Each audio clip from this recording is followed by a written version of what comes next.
Off script, with jab on the mic. Every story, every stumble, every late night rewrite. Pull back the curtain, hear the real talk. Off script with Jarvis, jab on, let the conversation start. I appreciate y'all being here. Everybody that's attending here is volunteering their time to give back to the community, and we all stand on principles of just really taking a stance of professionalism on and off of the court, if you will. So every one of these guys are devoted their time and energy to just give back to you all. So a bunch of people submitted a few questions. The panelists have had time to look through some of them, but also you guys did not dedicate anything to anyone individually. So we're going to allow the entire panel to chime in on things that they feel passionate about or have some insight on to help you guys out. And also anyone that's live, if you want to participate and send a Q&A into the chat, if we have time, we will get to them, but we will prioritize the people that submitted early. First of all, what's up, guys? Yo, How's what's happening? Everybody good? Yes, sir. Living the dream. Yeah. Where's everybody at in Another the world week. right now? I know we got 2 people that's in LA, Tony, Chicago, brother Yusuf. I'm in New York. Love New York.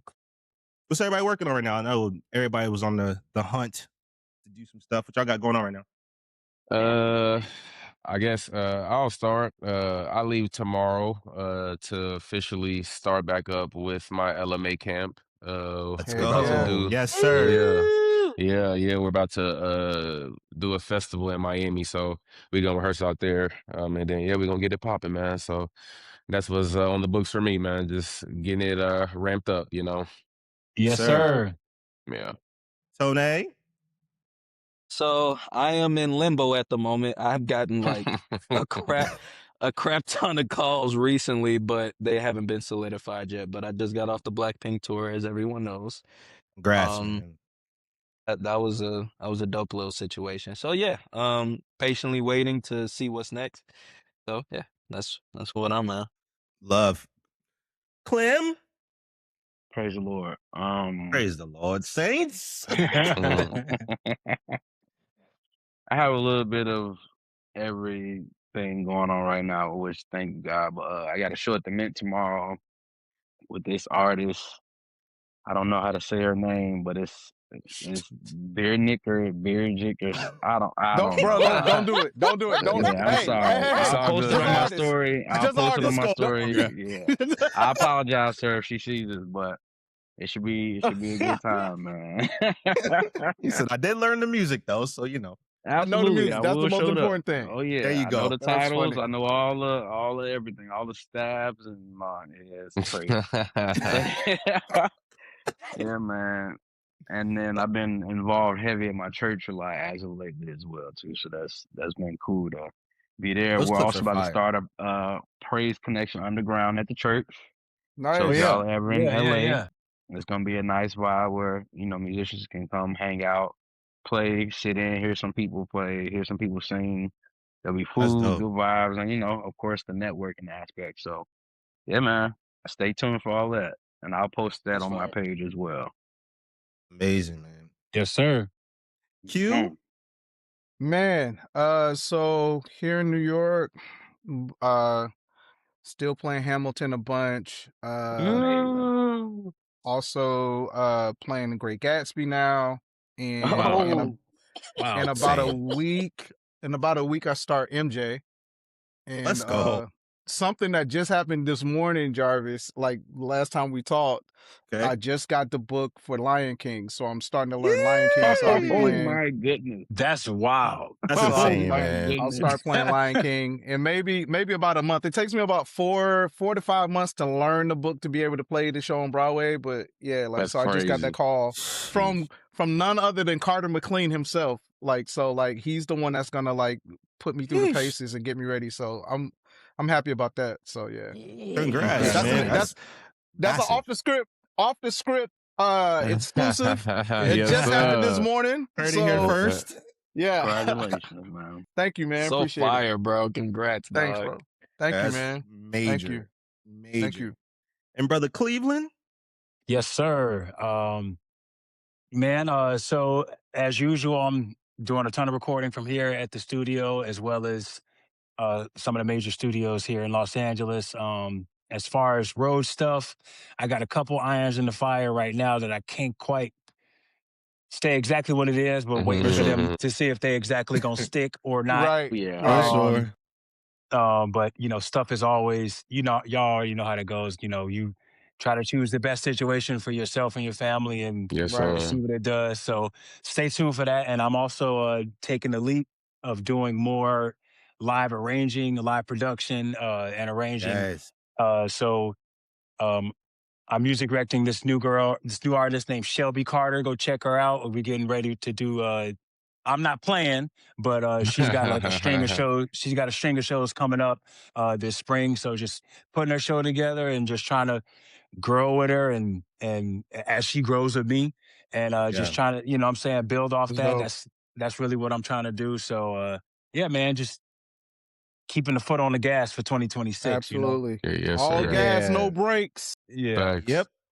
Yeah, gentlemen, amazing. So for people who are listening, if you're wondering where Josh was, Josh is doing a live taping right now. He may decide to join us in a bit, but he did let us know that he, was doing a couple things. But He's anyway, somewhere still in snare drums. your snare drum specifically. Specifically. The whole idea for this is that every one of these drummers that are up here has an incredible resume, right? They've done things that from openers to headlining stadiums. Everybody up here has an incredible resume with a wealth of knowledge. So here we are to talk to everybody. So first question that but was go you ahead, can't Clem. you What's up, can't baby? skip you can't skip over yourself. You gotta Exactly. tell the people what Get you it got right, going Clem. on. Come on, man. I'm just hosting. This but guy. Trying to be a smooth criminal and get through that night. Ain't no Yeah. Come You on, started man. off Hey, How me. swift he was. He was so swift. Come on back. Wait, hey, it's all about From the Clem's top. church hand. Like, yo, Yeah, you he said, can I I wasn't trying to That's interrupt. I hilarious. waited till he paused to get in there. I was supposed to get in. Oh, to get okay. No, for myself. My bad. Wow. The hands up. Wow.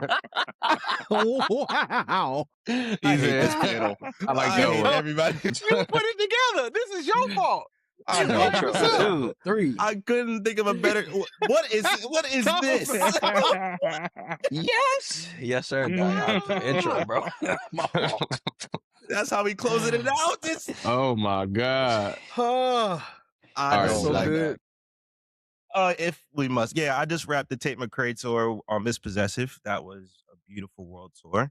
Yes, We have sir. a couple of things with her, and like many of my friends up here, there's a few things tentative. Everybody has tentative work, but one thing I think we all know is we don't post anything, say anything until show one. Bingo. Really, until Bingo. show one. That's how. Very much so. Do y'all take the same approach? Like, Absolutely. Bro, I don't Yeah. even unpack my bag until after the first week. yo, I'm about okay. to say, I don't say nothing until I'm Yeah. deep into that shit. Yeah, bro. Like I don't like if you see me posting something, it is already happened. Like it's Yeah. done. Yeah. I might be back at the crib by the time y'all see it. Right. Hey, cause look, we all know rehearsals can definitely get spooky too, for real, man. So like, guys think Man. even because they in rehearsals, it's sweet. It's like, man, that's when they really go down for real. So y'all know the vibes, man. Y'all already know, Well, man. listen. Well, you can meet your replacement while you walking out. Boy, you be like, Oh no. Yo, I swear on everything I love. That is the worst feeling. bro, It's the you first see, few like, weeks. bro, I be Especially You sitting like on the that. edge of the bed like this, just Man, waiting on the what? phone to ring. Right. Man, what? And I'm the No, new one- guy. Right. One I run into is you getting ready to do rehearsals and all of a sudden they're like, oh, we actually gonna record and do it record and do the band in the box type shit. So you just is like, you just don't Alright. say nothing until you get out there. They Yeah. call it Hey, going a look. different direction. Or going for a different approach. That's what they call it. The air quotes. Creative direction. or he Creative just wasn't the right direction. cultural fit. He wasn't the right Oh, cultural fit. no. They went there with it. Bro, listen, you know Oh what world I live God. in. Yep. Like it ain't a Right. lot of us that look like me Right, where we are. That Nah, man. So word. they will definitely hit. Yeah, he just wasn't the right cultural fit, and so it's just like, Hey, while looking down though, talking about Right, yeah, right, right, this right, is you. right, right, right. That's crazy. Listen, I'm just kind of like, yo, like really? That's what we? Okay, got it. Heard. Q, we love word. you. Like, oh, okay. Nah, no, you love me today. Mm-mm. It, Yeah, you already know. I've seen it happen, man. It's just like that's why like I don't let my left hand know what my right hand is doing. If you find out some stuff, you find out on your own. Yep. But and then it's the other side of it too. Like if we gonna be real, if we off the script, you start talking early, and then you got people that are not have as much integrity as ourselves, and then they try to go behind your back, Yeah.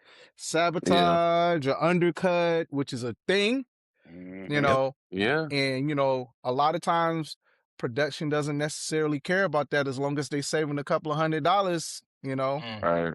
Man. So like I really try to be on the low key about what it is that I'm getting ready to do, because once I'm locked in, I'm locked in. It's like Yeah. Mhm. I don't care who you are. If I'm locked in, just like any of y'all, if y'all once y'all sit down and they understand the professionalism and the skill set and the personality, Yeah. Yeah. you're not coming out of that chair. But like everything up until that point, man, it's up until it's not. So Hey, Facts. look. And I yeah. also want to say this too. It saves the people from embarrassment. We have all been there, whether you Yes. post the dates or you tell all your homies. It's Mm-hmm. embarrassing when a gig doesn't happen, bro. So I Yep. think that's No, like for another big real, part of bro. it too. Like that's how you just Period. save yourself from feeling that bad about it. You know what I mean? It's like, bro, Mm-hmm. you was the only one that knew it. Maybe, of course, some of your close homies. So yeah, Right. just want to throw Yeah, that out there. Well, let me very ask y'all a much so. question. I know this is not on the thing, but we off script, right? Like, so where do y'all think that comes from? Do you think that's a level of clout chasing to be the first ones to announce that you're getting ready to do something? Because I think that goes into a bigger conversation of like, I'm out here for the work. It's like Right. I don't even look at the notoriety as a perk. Like it just kind of comes with the territory. But you have so many people that be so quick to announce that they're getting ready to do something or try to build it up to be something that is not even it's not even that, but Ooh-wee. trying to make themselves seem bigger than what it is instead of just going out there to do the work. Like, what do y'all think that comes from? Being I, green. yeah, Mm. I think it's being green, and it's an artificial dopamine release. It gives you a sense of Mm. Ooh. an accomplishment before you did anything.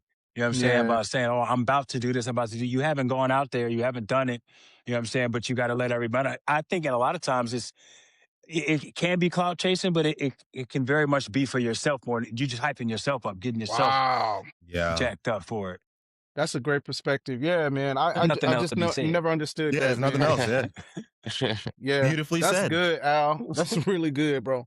Yeah, it's one of those things. I think when you get to that space where you're like, oh, I'm finally doing something, you finally get a call that you've been yearning for. You got that desire to be seen again. Right. I get it. Like I really do get it. But the experience, hopefully, once again, this is why we're here to let y'all know. Hold on for a second. Just be patient. Just slow down for a second. Get through rehearsals, get through your first couple of shows, and Yeah. it's totally fine to post and say what's going on. Like that's the proper Yep. way to do that. But everybody up here once again has been an opener up to stadium situation. We're telling you, chill out. Like it's not that deep yet. Just take a breath. Relax. Yeah, just go ahead and chill on out because we've all been replaced and we've replaced Right. people. Yeah. Everybody up here has that Yeah. testimony. So Yeah. it's one of those things where just hold on for a second. And put all that hypeness into learning the material. Oh, You know what I mean? oh, But like for real, like let that drive, like all of that, like I'ma go in on prep. You know what I mean? I'ma get right. yo, Tony, what's going on? You know the other thing about that though, like You holding an real eraser? talk, like I prefer like for other people to tell that story. You know, Okay. I prefer other people to be my herald. Like, let me concentrate on the work. And if I'm doing something that y'all feel are dope, or a company feels that is dope, or even the production themselves feel like it's dope, like, let them push that narrative Yeah. that I'm doing something, or something that they're proud of. And yeah, I'll chime in, but I don't want to be the first one talking about what I'm doing, because all of y'all, like, I know all of y'all, I follow all of y'all, like, and I put myself in there. I'm not a braggadocious guy. Like, I don't care about the me, my, and I, right? You know, I care about the us and the we. You know what I'm saying? And like, so like, if like when Hamilton says something, oh, Q Robinson is doing X, Y, and Z, that feels a lot better to me than me going out there saying what I'm doing. Sure. You get what I'm saying? Like, Yeah. because Yeah. it just feels really, like Al was saying, self-serving to, like, you know, talk about the things that's getting ready to happen, or even while it's happening. It's like, yeah, we all have obligations to these companies to rep the gear and all of that stuff, but like, Right. outside of that, man, I, like Jermaine said, man, just concentrate on being a great player and a good person offline, and all of that other stuff that they looking for and that you're looking for, it'll be added. But like, I think a lot of times we concentrate so much on the perk and not the actual work, Right. you know. And Right. so now you get a house built on sand. So, Yikes. you Well, I know, think that's a perfect Word. segue to question one. Speaking of endorsements and representing your companies, first question was, I have a question related to endorsements.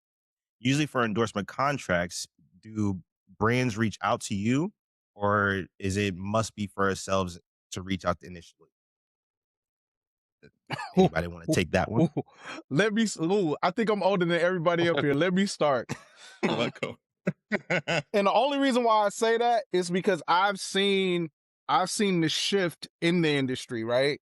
Like, April will be 20 years that I've been with Sabian, right? So like, I've been here since like the early 2000s up until now. And I started with them before social media was even a thing, you know, and to see how social media has now infiltrated itself in, and it's become the main marketer. And for anybody that's going to listen to this, let me tell you something. If you are not affiliated with a company, stop tagging these companies in your videos, Why do you say that? because you are already giving away what they are going to pay you for. Like, Yep. why would they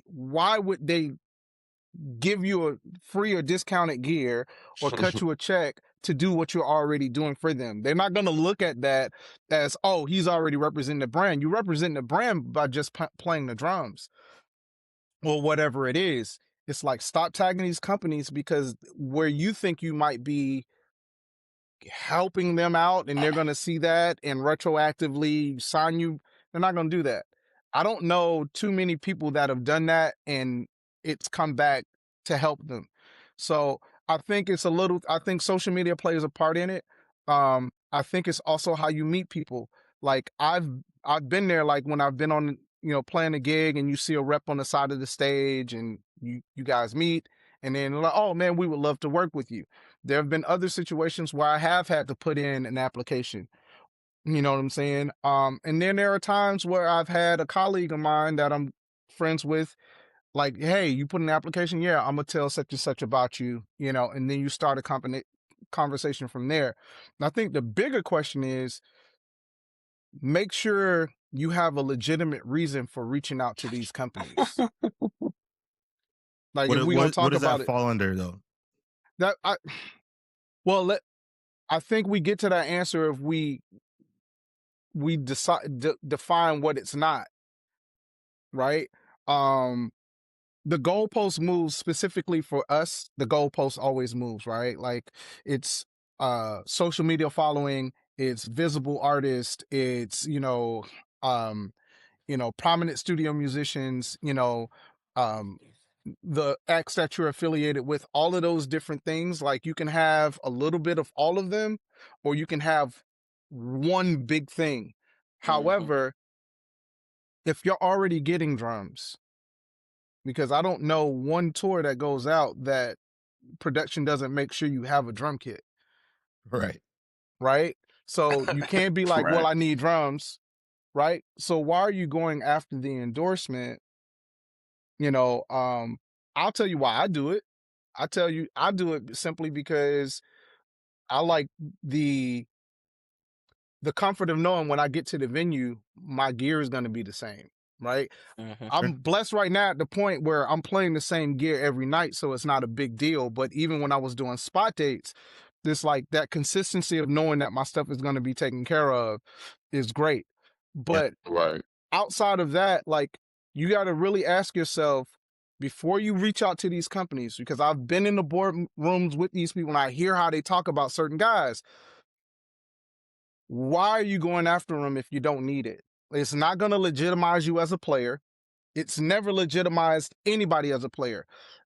Back in the 90s, back in the 80s, what they used to do, they used to find drummers that had potential and pioneer their career.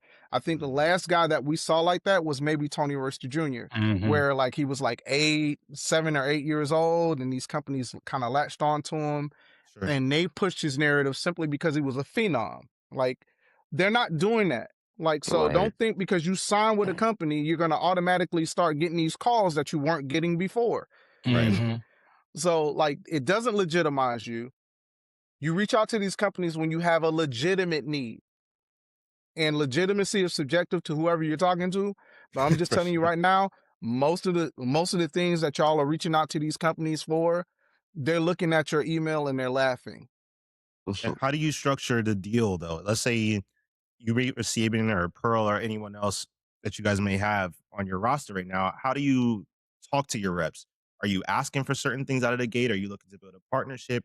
How are you structuring this relationship? Because it is a relationship, right? Everybody up here has endorsements from drums, cymbals, sticks. Everybody up here is well taken care of, thank God. But we all have different deals, right? My deal is not going to be the same as Q's or Al's or Jermaine or Tony's, right? It's all going to be very different. So how are you all navigating that space with talking to your reps, talking and dealing with things like that? Like, what's the conversation like for you all?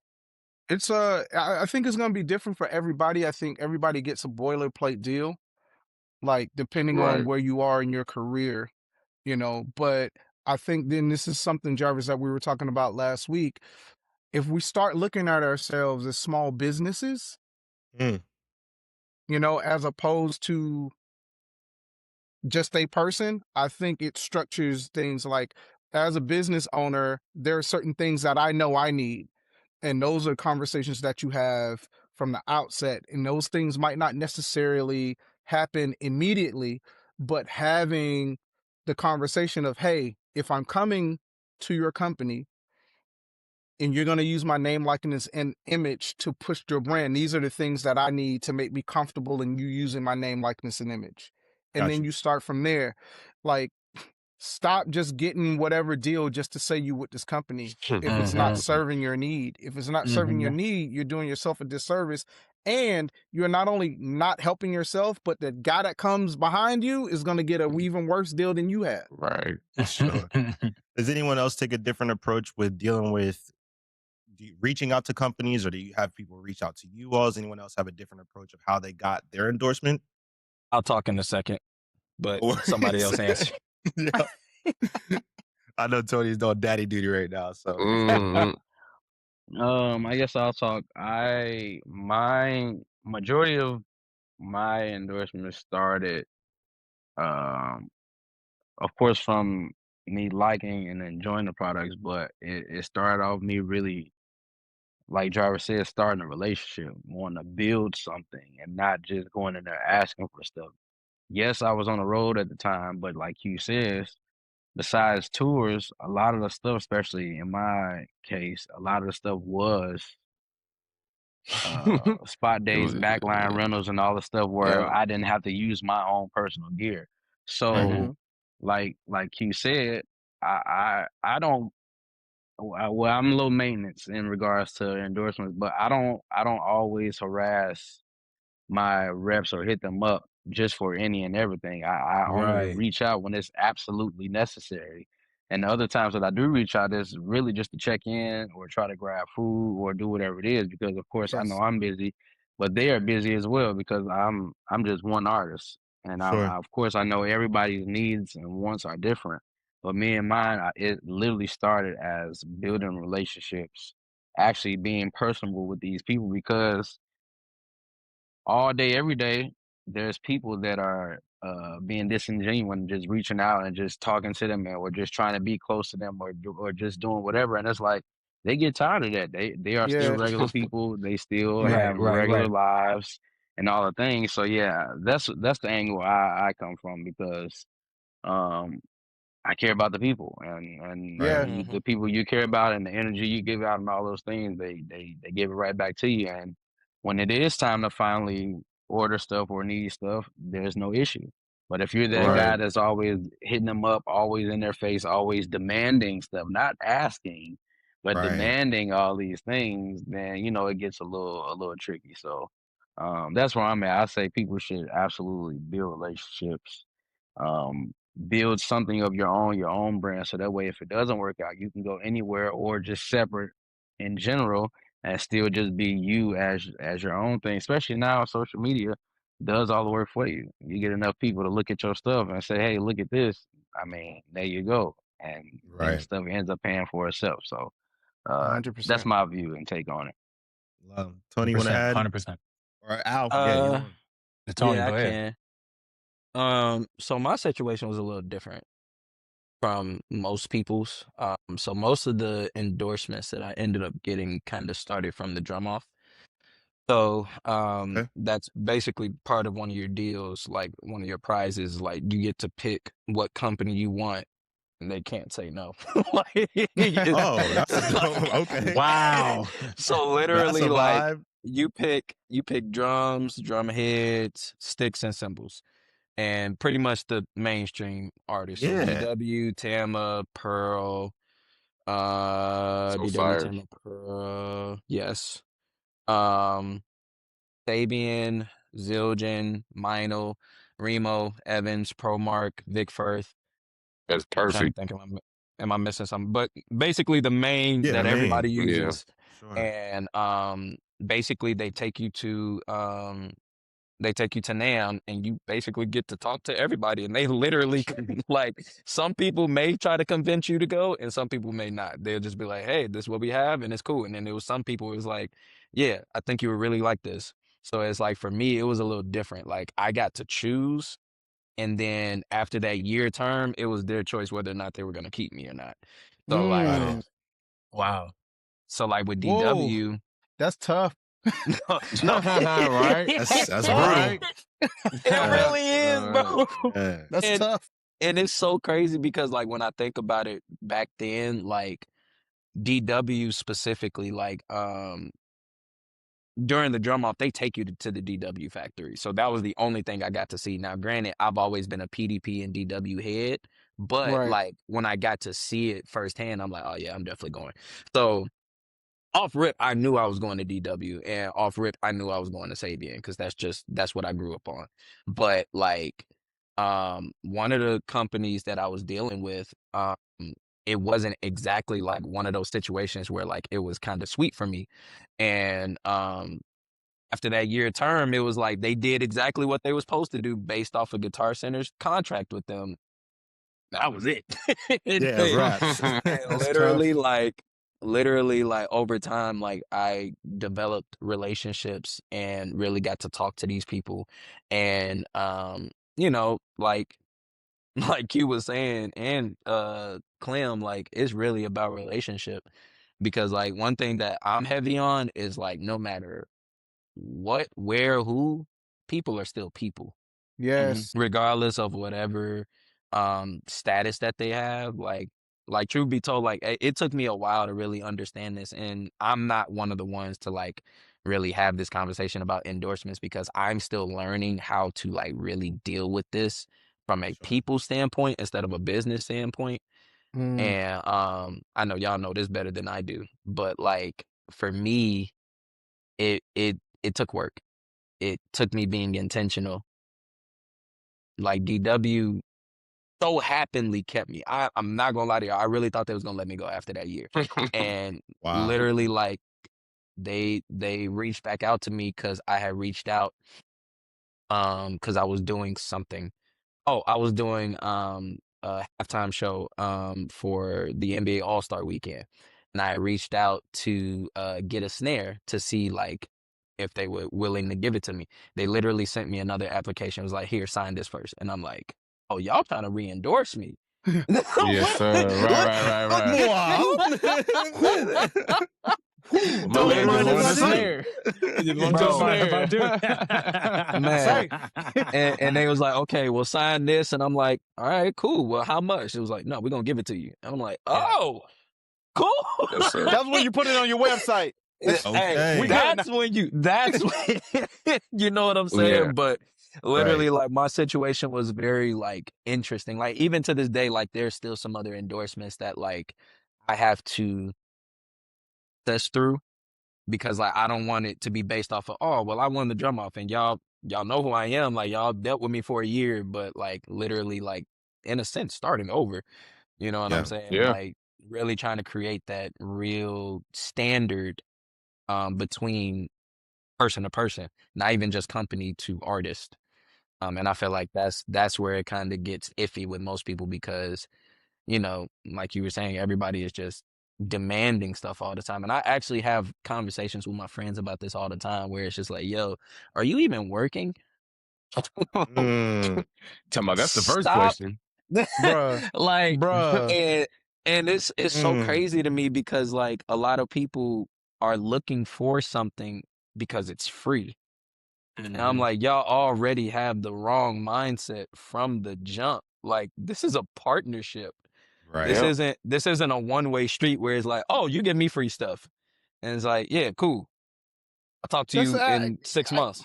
that's the reason why, like, I don't have them, like, because I always get called the gatekeeper or the hater because the first question Well, that's you are a asked hater, is like, Q. Let's put that on the hey, record. hey, Let's just I put hate that on on the you. record, all right? Listen, I hate on you, okay? I love everybody, but you a different case. Fair enough. Like, no, the first question I ask is like, yo, like, what you doing? Mhm. Like, what are you doing? And automatically, because it's not what they want to hear, I'm gatekeeping. It's like, bro, I'm not gatekeeping. Like, you can ask, and it's nobody's business who these people are, but you can ask anybody. Like, if I see you doing something, like right before we started recording, what did I do? Because you guys hold that epitome of player, personality, and professionalism. Not everybody holds those three. And Right. and you can be a great player with no personality and no professionalism, you're gonna get a no. You can be, you know, and there are very few people that can be these all-world players and not have professionalism and be a jerk and still get that nod simply because you can't ignore like that type of talent, but that's not everybody. Right. Yeah. You get what I'm saying? Like, so like Tony, I agree with you, man. It's like, if you're not working, why are you even asking for it? That's a pat on the back, and you're trying to, I feel like they're trying to fulfill something within themselves because they're trying to compensate for not having the work. You Yeah. get what I'm saying? It's like this, like if I'm not working, at least if I got this, so you can go. I had one guy go on his Instagram, his social media, he has like 200 followers, and like, yo, I just signed to this particular company. I called him. I was like, take that down. You know that's not the truth. Yikes.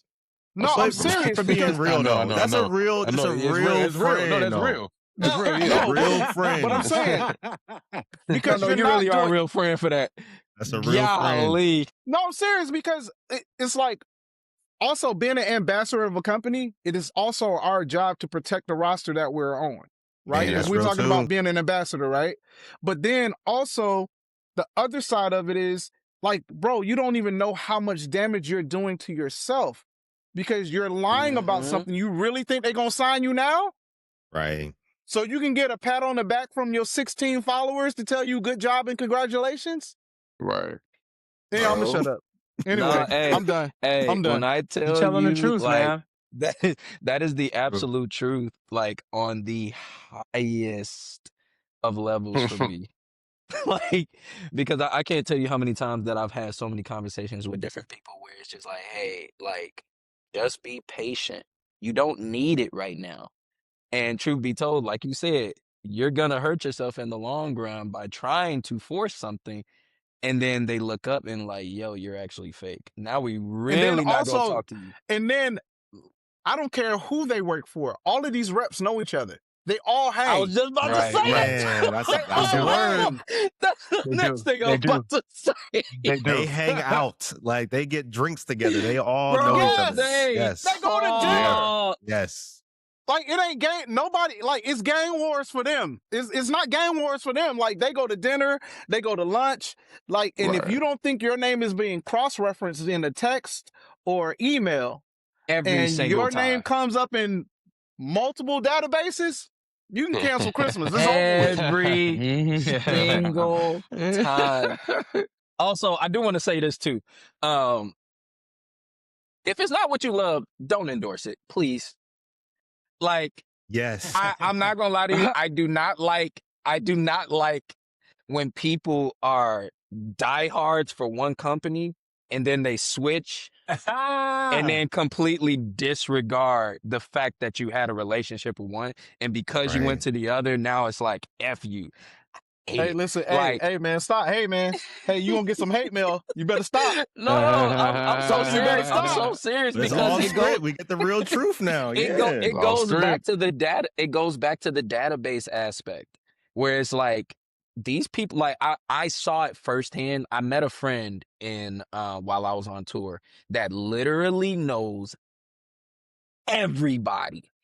And mind you, like I wasn't trying to get anything out of it, but like he literally started reaching out to these companies. Like during NAMM, he was texting me left and right, like, "Hey, I'm talking to this person. Hey, I'm talking to this person. Hey, I'm talking to this person." And I'm like, "Oh, y'all really talk?" Yeah, y'all Like, really close. and I Yeah. didn't know how close these people were until like he really like sat with me and was like, "Yo, like I want to help you." And literally, like, I just hate when people are just mindset switch all of a sudden. Like I'm never going to say that like I like this person just because I'm endorsed with them now. Like I play what I play because I actually like it. Yeah. Like every endorsement that I've had, even the endorsements that I don't have, I'm still going to play that company because Talk about I it. like it. And it's like that's also another aspect that I feel like a lot of people don't understand, where it's just like, hey, like if you're not even willing to invest in it yourself, why are you asking for them to invest Yeah. in you? Yeah. Oof. Yeah. You Nay. talking Yeah. good, Hey. Tony. You Tony. doing good Look, talking today. Cause then also I think one of the biggest things I used to always hear was people just wanted the full 100% thing, right? But Mm. then it's that thing of kind of like, why would they give you 100% if bro, I just lost my train of thought, y'all. But I like where you at though. I like where you No, at. no, no, I'm no. following you though. I'm Hey, following it's you. so much. I like where you at Like, though. Take your like time. it's so much. Like It's all it's so good. much. There we go. No, because I want to piggyback on what Tony was saying, because then it's that thing of if they don't get 100% from that one company that they've been playing all their lives, then they go and switch companies. But then it's that thing of like my big dog, Chris Johnson, drummer, he always said, play what you like. And I feel like that kind of always kept me like, like focused on the thing of like, yeah, it don't always got to be 100, but your stuff gonna sound good. It's like you Right. used to it, and then you build up the relationship. Because then I was gonna say, as we all know, we may not have a 100% deal, but because we have great relationships with our reps, we're getting so much stuff still for free. You know what I Yep. mean? So that's just like the gym right there. Like, so even when you get that contract and it say 60 or 70% off, that don't mean that you're about to be paying that for everything, you know what I mean? Like, especially more so once you build the actual relationship. So I think that's just my biggest thing. Like, just don't let you be driven by like the free stuff. Truly just play what you like, and I feel like that's when it all really just falls into place. Also, some of our people be capping too, because not everybody's getting 100%. Let's be real Most about people it. don't. Yeah, Let's- I mean, most Q people is don't. really let's- outdone with this topic. He is outdone. I am. 'Cause I'm serious, bro. I'm serious because I done seen so much of it, bro. Like it's frustrating, bro. I feel like Yeah, Draymond yeah. Green about to crash out right now, bro. Like, Yeah. but no, like Facts. no, but it's like people want to use that as a level. Like when you think about it, not putting anybody on the pedestal, but like when we talk about the greats, when we talk about the Billy Cobham, when we talk about the Dave Weckl or Teddy Campbell, or a Dennis Chambers, a Will Kennedy, a Omar Kim. Those guys get 100%. Right. Right? Then what do all of those guys have in common? Longevity. Yeah. You get what I'm saying? It's You're like pioneering stuff too. Right. You did one tour and all of a sudden you want everything for free. Like there's Not no enough. there's no relationship in that. I would tell you this One tour as as an someone that has opener. been Oh no.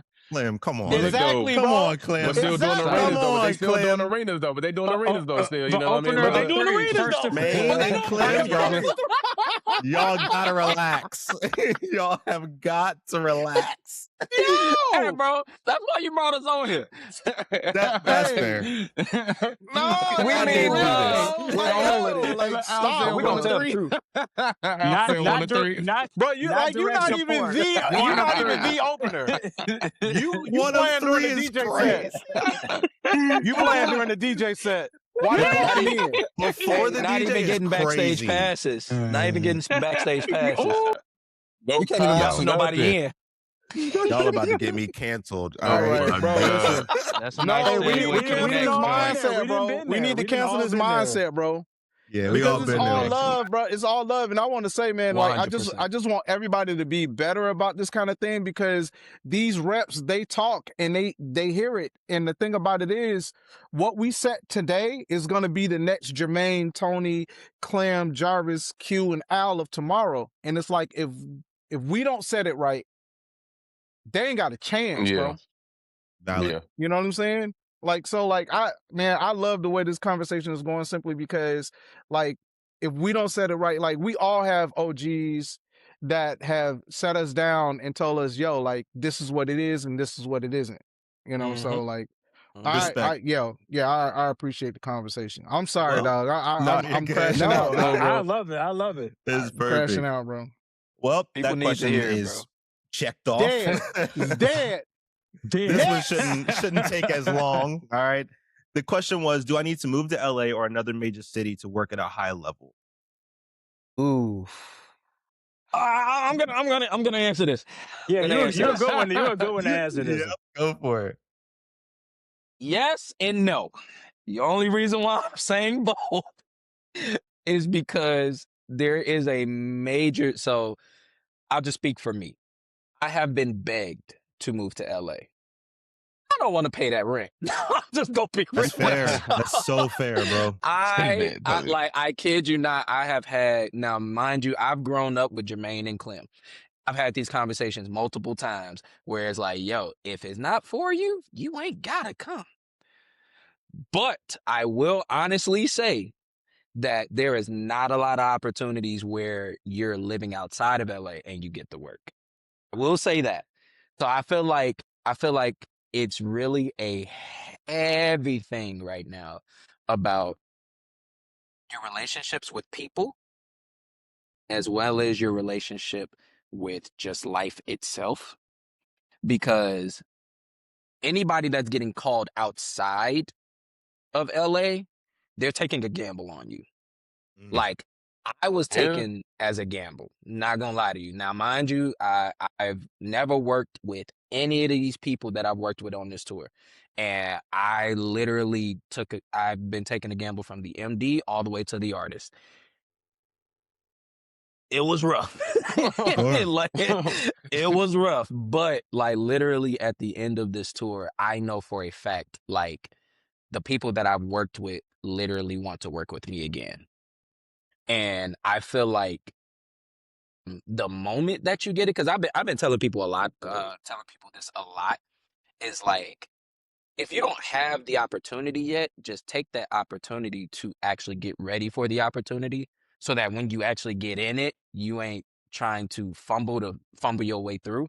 So like for Right. me, like I was prepped for this situation.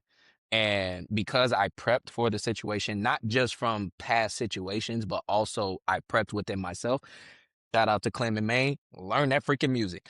There you go. No matter how last minute it is either. No matter how No last minute, excuses. because they No totally do matter not how last care. minute. They do not They don't care. care. Oh, They don't care. oh my God. They do not No care, bro. matter No one how ever gets last the minute benefit that of the music backstory. Hey, Learn they the do not care, music. Q.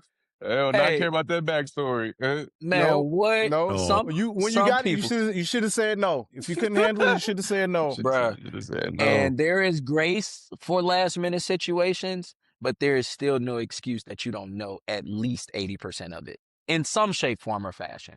Because at the end of the day, like I said, like they're taking a gamble on you every single time that you step into that place. So to answer the question, you don't have to be in LA, but if you aren't in LA, make sure that you know your stuff.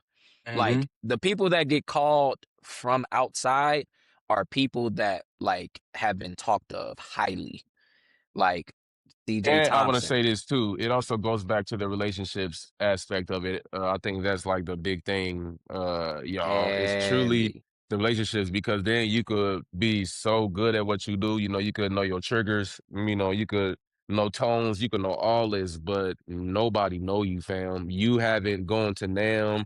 You haven't gone to Nashville. Whatever it is, you You haven't haven't even gone. visited. You And you haven't even haven't visited. visited. You haven't visited Mm. and went and sat in those rooms, and you know, like you just haven't done it. So I think that's kind of the biggest thing is truly it's all about relationships. You know what I mean? So Tony, you answered that well. You know what I mean? I'm gonna Just come. relationships. I'm gonna come from a different. I'm gonna come from a different place. Jarvis, ask the question again. It Do you says need to what? move to LA or another major city to work at a high level? So first of all, working at a high level is not about the gig you're on. It's about your own mindset. Mhm. Period. Because if you got poor skills, whether it be technical or professional, I know a lot of people that moved from one place to move to another, and they were doing the same type of work from where they Bingo. left, Same Bingo. level. right? At the same level. So it's more so about the mindset of the person. Now you're talking about somebody. I'm originally from Miami. I moved to Atlanta, did stuff there, and then now I'm in New York. Each one of those places I visited and started making my own network in those Bingo. places prior to moving there. Because just because it's LA, Nashville, New York, Atlanta, wherever, the fact of the matter is, like Tony said, they gotta be for you. And if you're just moving out there, I think a lot of times we move or we do things based on the end result that we want to see, not counting the cost of everything that happens on the journey going. You know what I'm saying? Rent is just one side of it. You know, the how people respond to you is another side of it. Like, How what you is it adapt. that you want to see out of your own career? Like, so before we start talking about moving to LA, because you get an influx of people that move out there and they say, "Oh, it's not for me." Well, it will if it's not for you now, it would have been not for you if you would have visited a couple of times before you decide to move your entire family out there. Sure. You get what Yeah. I'm saying? So like, I always say, focus on being the best where you are. And then once you hit that ceiling and you still want to do more and you can't, then you need to start thinking about moving. But just because you move to LA or New York don't mean you're going to get put on. Yeah. It's like, Yeah. if you only doing marginal stuff where you at, it ain't just like, there's a lot of people that don't live in LA, don't live in New York and getting those calls because of the relationships, but it's also because they've put the groundwork in to have networks and pipelines to those places. It ain't just you gonna jump in LA, because guess what? It's 1,000,001 people out here trying to do the same thing you doing. That's a fact. Yeah.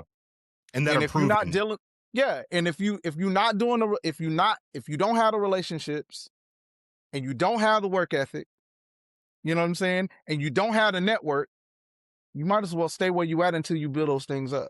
Right. Yeah. Also, And the last thing. Oh, my bad. no, go ahead, Clem. Go ahead, Clem. Nope. You started talking first. Go ahead. I'll wait. It's that Clemens. Also, I'm gonna make it quick. Also, don't this gonna sound spiritual, but I'm trying not to be spiritual.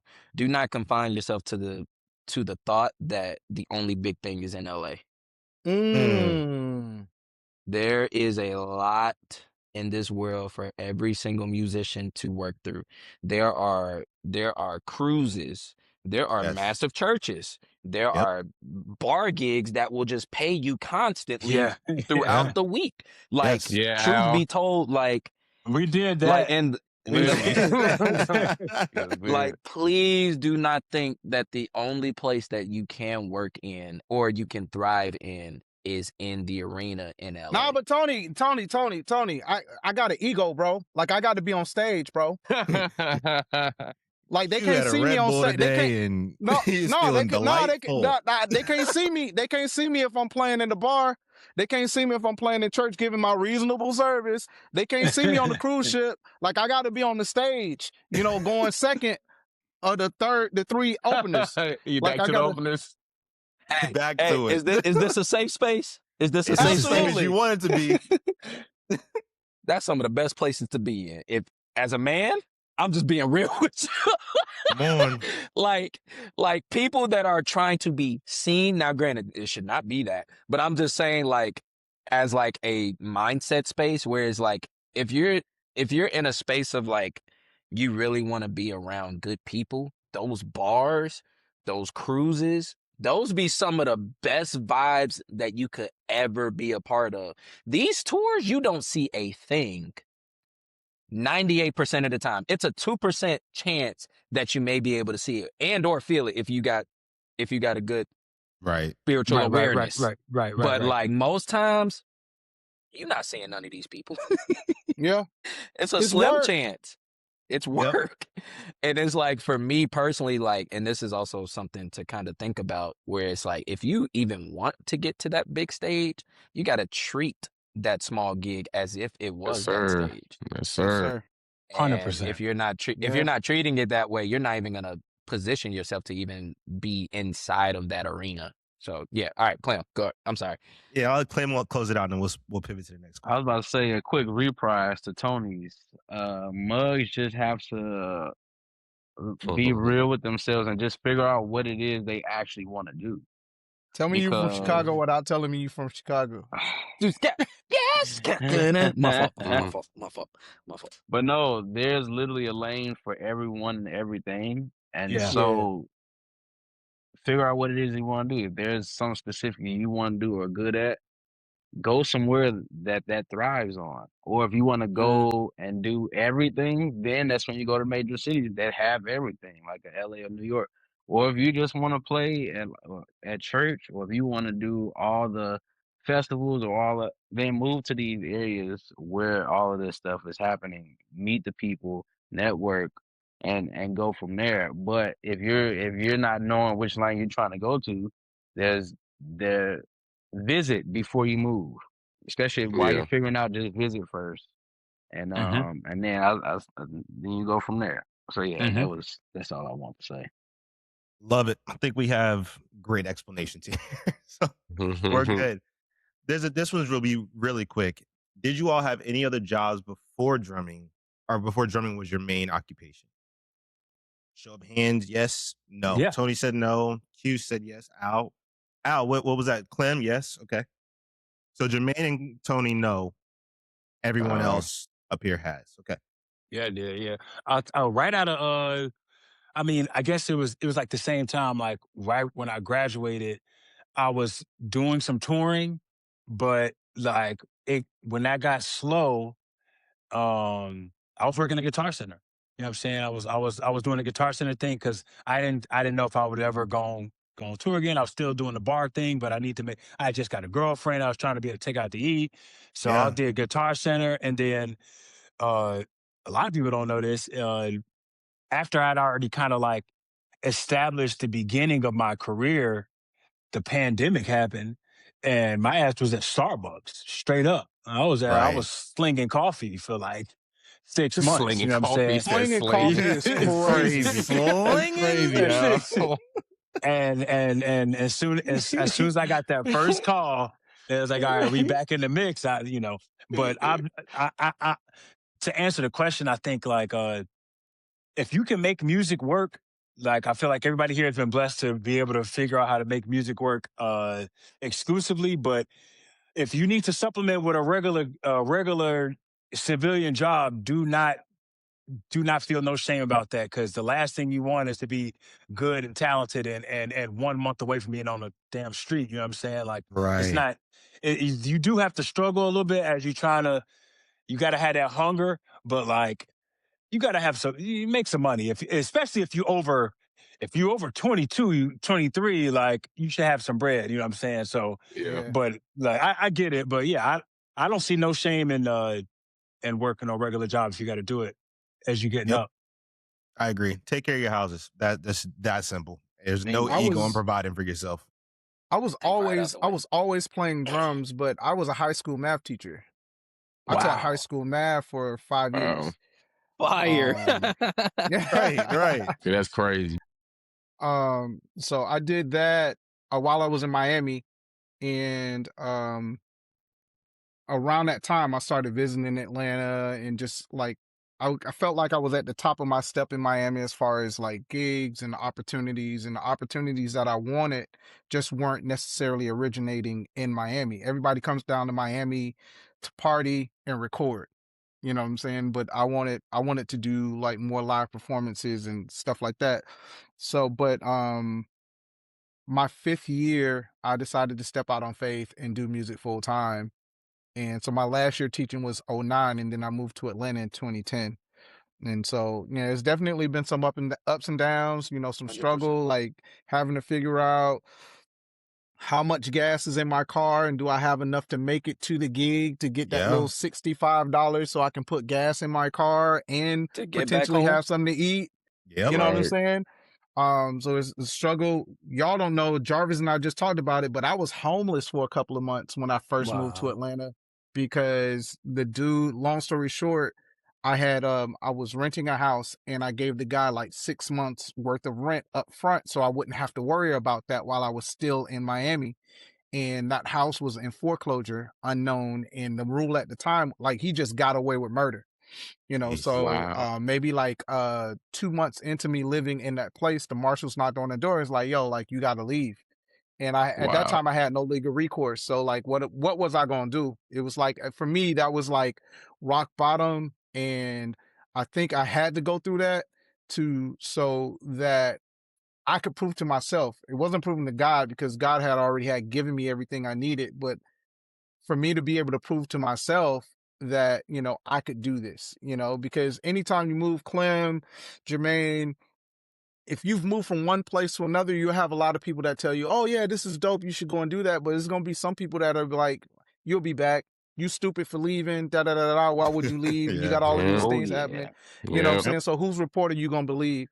You know what I'm Right. saying? I'm not going to preach like Tony said, but like, I just choose to believe that the same God that gave me this gift is the same God that gave me the mindset to move and also work in his timing. And I think a lot of times we take off our blinders and we're looking at, oh, well, Tony moved, or Clem moved, or Jermaine moved, so now that's my cue to move as well. Don't put yourself in a situation where, you know, once again, also, Al, I think sometimes it's ego driven to be able to say, oh yeah, I'm just doing music full time, and you rather struggle doing music full time than going to get that job, you know, until you don't have. Sometimes you got to do what you don't want to do, sacrifice what you want to do so you can do it later. You know what I'm Yeah. saying? Everybody's timing is different, but we look at social media and we look at everything somebody else is doing, and we can't even find joy in our own careers because we're looking at what other people are doing. And comparison is the thief of joy. Like, I look at all of y'all and I draw inspiration from each one of y'all every time I see y'all play. By no means, shape, or form does it make me feel like I need to be doing more because I see such and such is killing it right now. No, it makes me want to go and get in the shed, but it's Right. not going to make me feel bad about where I am in my career. You know what I'm saying? And I think so many times we're motivated not by what God has put in us, but we're motivated by jealousy and envy and ego. Oh, well, I play better than him. Like, I should have that opportunity. And if he can do it, I could do it. And then you move out here and you see it's not the same thing. So, Yeah. Mm-hmm. yeah. To summarize, people have gotten jobs and will get jobs if we need to. Okay, 100%. We will take care of our houses. But if you can, cool. If not, it's also no shame in that. Tell them Yep. about your job, Jarvis. What job is that? Yeah, he be walking down Hollywood Boulevard chest Okay. naked. You Yep. know what I'm saying? I'm With, about to do with that titties. too. Q gotta get out of here. With the baby oil, you got the. Not Baby you oil too, is man. I thought we was good. I thought we was good. I thought we was good. I was just trying to add to the experience. Hey, Jay, you did it though. You did it. The You did it. experience I is appreciate you, bro. I hate y'all. Mercy. All right, this is one that I want to know actually because I'm very curious always.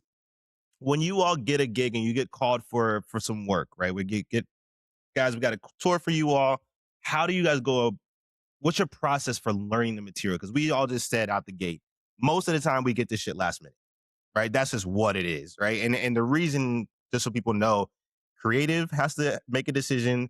MD's got to make a decision. Management's got to agree. Artists got to agree before you even get the song to you. So that's usually why we get it so late. It's not because an MD doesn't want to give it to us. It's just they have a lot of, layers to this before we get to it. So what is you all's process for learning this material at a short notice and getting through to being as prepared as possible? Let's get it. I'll answer for Jermaine and I because we do the same thing. One, of course, it depends on how much time you have. That's where you start with that. And then once you do get the songs, the late great Kahari Parker taught us that you break the songs up or down into however much time you have. So if you get a call and let's say you have 2 days to learn 15 songs, that first day, of course, you can listen all the way down, but that first day you're doing 5 to 7 songs. 5 to 7. Don't start trying to get to the end and the outro. Then that second day, that first day you learn them, you chart them, you do whatever you need to do, get comfortable with them.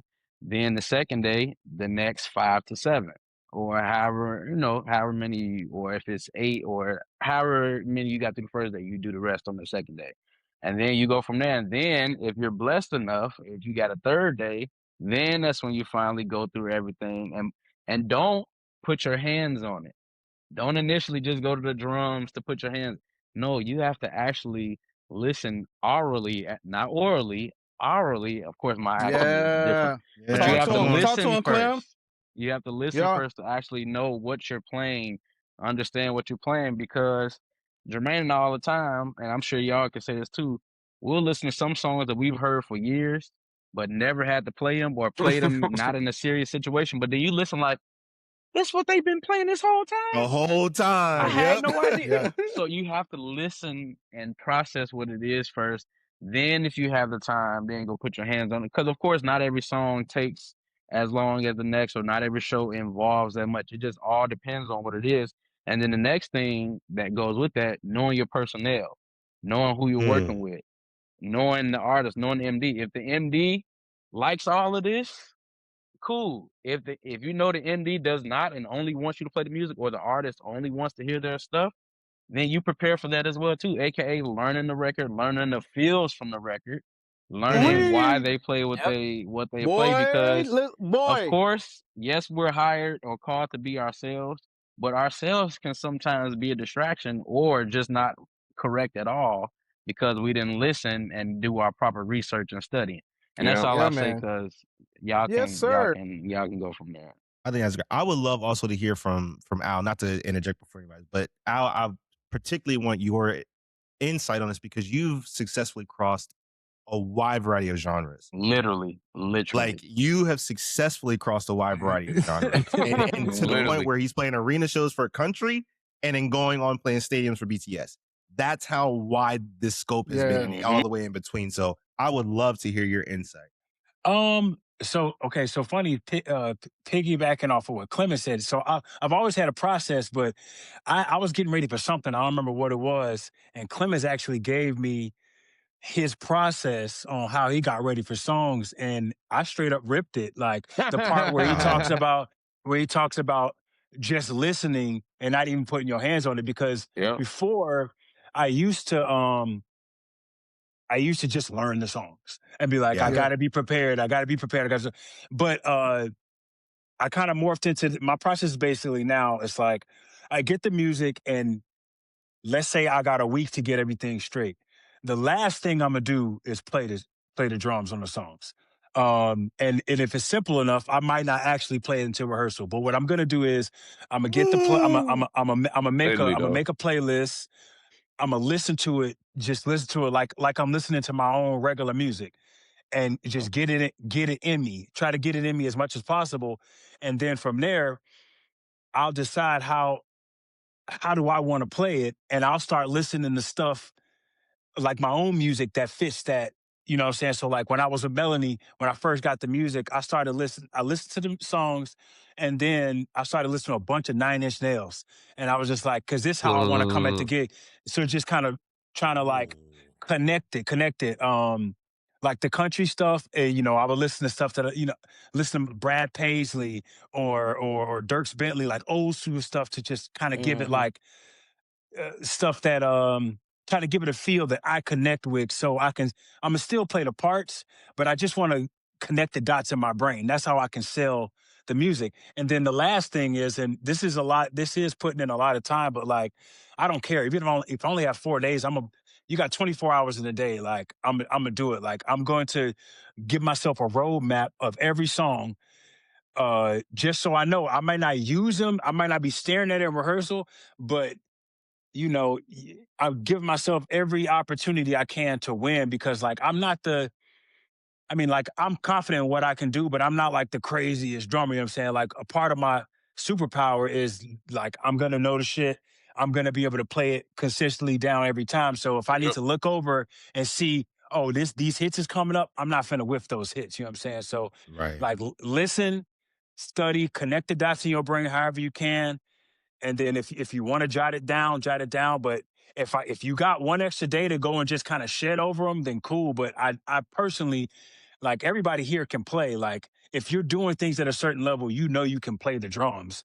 So I don't think I actually saw an interview by when I might have been in high school. It was an interview with Ronald Brenner Jr. and he was about to do a drummer live performance, something like that. And they asked him how he prepared. He's like, I just listened to it, and then I just went up there and played it.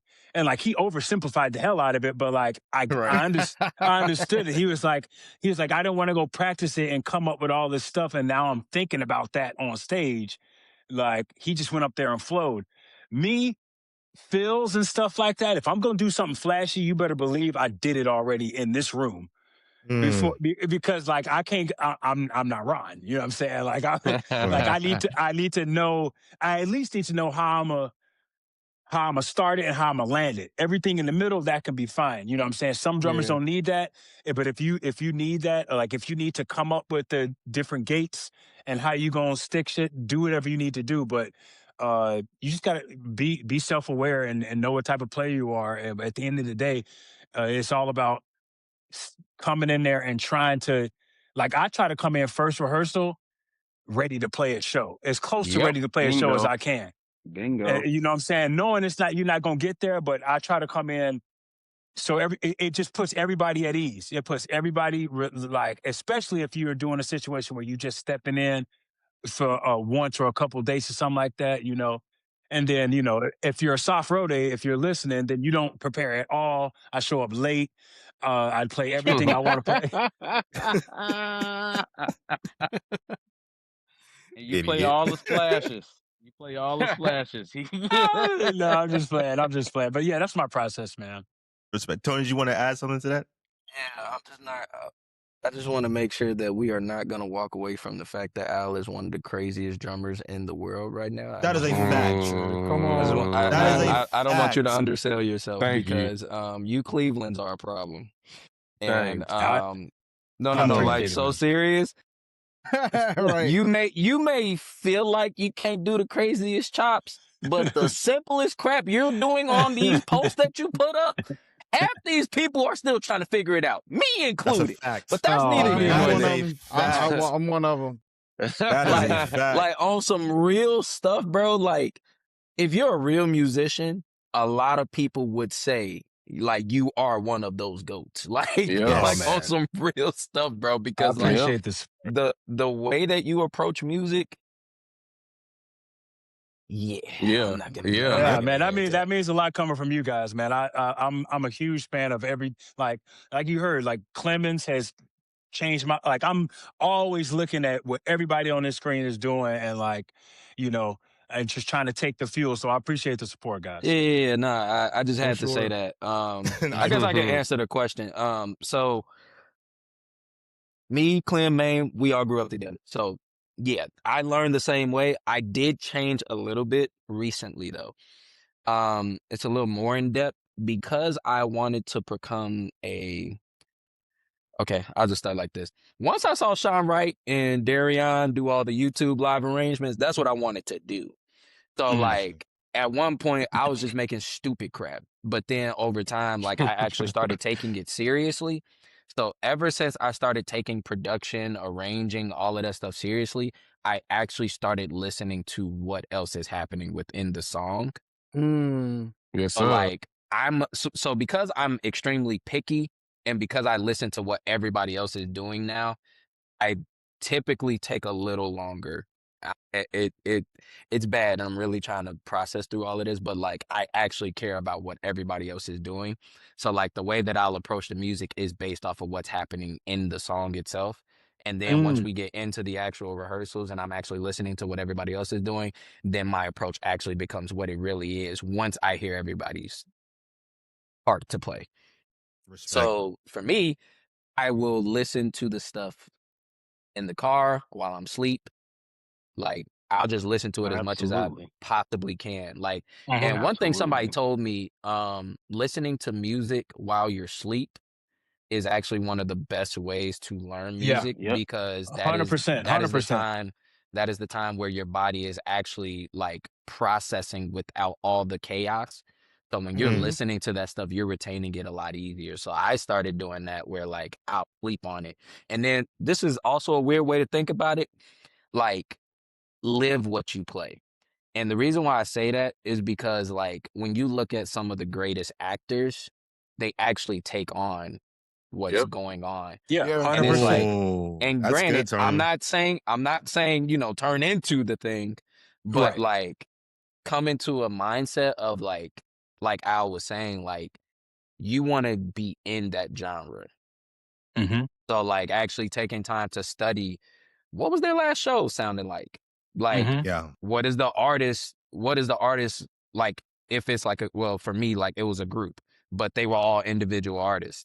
So like they all had different vibes. Like I had a whole conversation with Maine because he played with one of the artists and I asked him about his input. And literally because of the conversations that we had, it helped me to be able to understand how I need to be playing this music. So yeah, like That's Yeah. really like 100%, bro. yeah. I think especially you five guys, because I've watched y'all. You know, like I'm probably the biggest fans of all of y'all.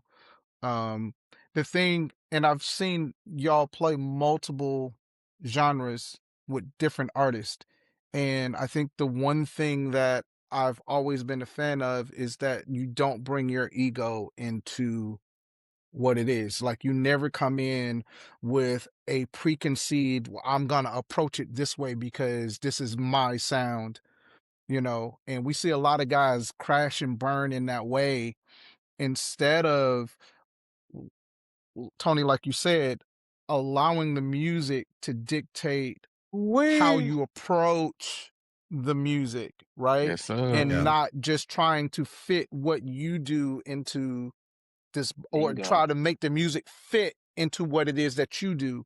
Yeah. And Mhm. I think it's a bigger question when we start talking about metaphysics. It's like the reason why we practice is not to shed or to get better, is to exercise those tenets so that music can speak through us any way it desires to, Mhm. you know. But I think a lot of times if we just put these blinders on and just are only going at it one approach, you're only going to sound good in that approach as opposed Mm. to being able to play behind a legacy artist versus like uh a K-pop artist versus a country artist. It's like any one of y'all can do anyone's gig simply because of the mindset of like, I'm here to service the music. Yes, It's about sir. the So music. anyway, About the music. but my thing is a little different.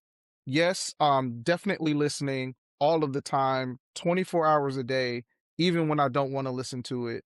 Definitely in my sleep. But mine is a little different simply because I got sheet music in front of me. Right. Mhm. Right. So for me, it's always listening. Like my process, if I'm lucky, especially with these productions, you get a little time. Like, so I'm never in a situation where I got to be ready to play a show in 3 days, right? I've done that, but like not on the specifically the Broadway stuff. So my process is about maybe like 3 to 5 weeks. And those first 3 weeks, I am listening. Yeah. I'm listening every day, all day. And then from there, the at the end of the third week, I pull out the music, because by that time I know where the transitions are going, Mhm. right? And so now at that point, now I'm listening to see exactly what the drummer actually played, because I know something's coming up, but I don't know what he did. So now I'm looking at the sheet music to read and annotate and see what he did, the audio versus what's written, because sometimes what's written is very old and there's an Mm. update, and whoever's in the chair can play something different. I pulled out this so I can show y'all. Anything that you see in red is something. Let me see. There we go. Red is what's being played now, right? If I get rid of that, and that's the original, Gotcha. right? Because it's also not about what I want to play. Because the drums a lot of times are the linchpin in what automation does and what lights do and what choreography does. So like they're depending on me and I could do something even better than what the drummer did, in my opinion. But if it pulls focus for a minute, that split second that the lights are like, oh, yo, like, what was that? That's dope. He's just missed his cue. And now it's just like a domino effect of things not working well, right? And the last thing you want to do is be on that note. What happened? Oh, Q did this fill. And, I was listening. You get what I'm Yeah, saying? facts. Big facts. So it's definitely about listening. It's definitely about knowing what's going on. But I think the other thing that all of you guys have in common is that you're never listening from the drum chair. You're always listening from an architectural view, right? You're always listening. And that's what Tony's talking about, listening to what everybody else is doing. Like, as if we're talking about architect, like if I'm just a drywaller and I'm only looking at drywall, I'm only concerned with the drywall. But if I zoom out and go to the top, like I can see everything. I can see what the plumber's doing. I can see what the electricians are doing. Right. And it allows me to do my job better, because if I know that the bass player is doing something that's going to like an eighth note bill, maybe I not do the crazy 30-second note triplet thing that's going to get me all of the pats on the back, but it's going to clash with what the bass player is getting ready to do. Or Yep. you get what I'm saying? It's Right. like, For sure. and sometimes that's why I think like you guys, you guys are so inspirational, because when I hear you play, it's like y'all make the simplest thing feel so good, because you're thinking from a musician standpoint and not a drummer standpoint. And that's a whole nother conversation, right? I think But that's perfect. yeah, but for me, it's the audio, but also for me, it's the video, the visual, and then on top of that, also having the conductor cam, right? Because I gotta know like how the conductor, and we all grew up in church, so like it's like watching a choir director, right? Yes, Just like sir. Right. Yep. understanding the ectus and the bottom of that instruction, or this person counts faster than the other conductor that may be on, or when this actor is on, Crazy. this actor back phrases more than the other actors. So like also understanding that thing. So like for me, it's always audio, and then it goes to visual from a sheet music standpoint. And then the last thing is like when I know those two, then I can watch the conductor cam. And after I do all of that, then I can actually sit behind the kit, use Moises or Ableton, strip out the drums, put my iPad up or put my screen up, and literally play through the show within all of the notes that I've had. So like the biggest thing that I can do, because like Hamilton has maybe like 7 or 8 different drummers that can cycle through the show at one particular time. My job is to be as invisible as possible. Mhm. Like I want to be Mm. concrete foundation. And the thing about concrete foundation, you never walked into a house and be like, man, this is a strong concrete foundation. You Nope. might say that the carpet looks good, or you may say that the tile or the wood looks good, but you're never looking at the concrete foundation unless it has Mm. a crack in it. Mhm. So I'd rather them not even know that I'm there. Like it's drums there. Oh yeah, like that's Q. He's solid, and keep it moving. So Dope. yeah. So I think we that's have that. a beautiful spectrum, but everybody starts with listening because Yeah. we're playing music. 100%. Don't forget that you're playing music, so listen to understand where your part falls in the music versus being so focused on I am the drummer. I'm gonna cherry pick a couple things because I know we're pretty over right now. I don't want to hold you gentlemen up. But this is a really great question. Is I'm in high school and considering going to college for music. Would you suggest going to college or giving it a professional go in the workforce first? I'll Answer take a this stab one. at that. Yeah, Yeah, go yeah. ahead. No, go No, ahead, no, no, Jermaine. no, Jermaine. no, Al. We went to the same place, so that's why We're I'm like, you probably can in the go, same. bro. Go, Al. Go. Yeah, go ahead. Go ahead. It just depends on what you're trying to do. If you just strictly Yeah. trying to play the instrument, I would give it a shot in the real world first. If that's all you trying to do is play, just get out there, get the experience, get your ass kicked by a bunch of professionals, and just go for it.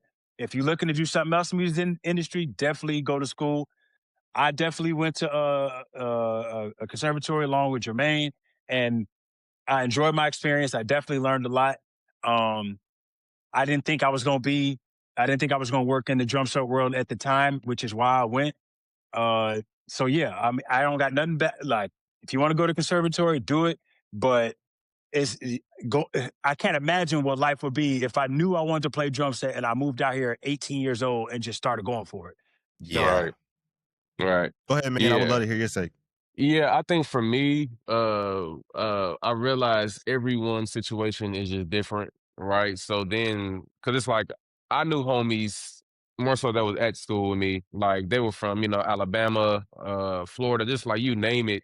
And I realized quickly how blessed I was to be from Chicago, right? Chicago has its own industry of its own from the networking, no, I mean, quite, but just whatever it is.